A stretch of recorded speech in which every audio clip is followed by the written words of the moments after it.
everyone! Today I will talk about Invite New User. The system provides two invitation methods. 1. Invite using user ID. 2. Invite using email. First, click Setting, then select User to access the user management page. On this page, you can view the list of existing users. Next, click the Invite Users button. You can enter either the user ID or email to invite a user. To obtain the user ID, ask the invited user to navigate to User greater than User Profile, where they can find their user ID. Copy the user ID, return to the invitation page, and paste it into the input field. Click Batch Invite. The user will appear in the invitation list below.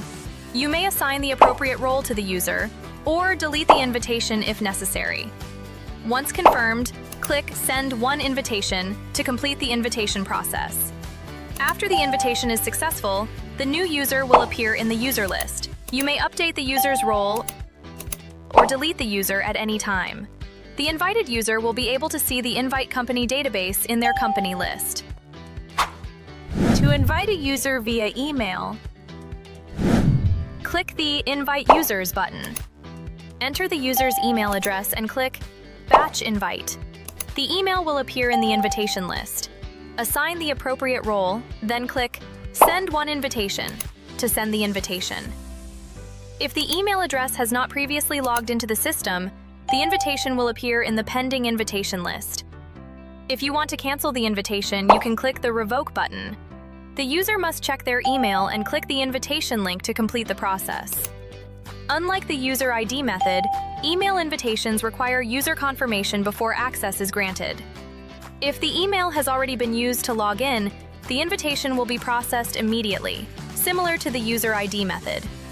After clicking the invitation link, the user will be prompted to choose Sign in with passkey or Sign up with email. In this demonstration, we will select Sign up with email. Once completed, the system will automatically redirect to the company list, where the invited company database will be visible. That's all for today, and have a nice day! Subscribe to our YouTube channel. Thanks for watching and stay updated with our latest videos, Facebook posts, and important guides on our website.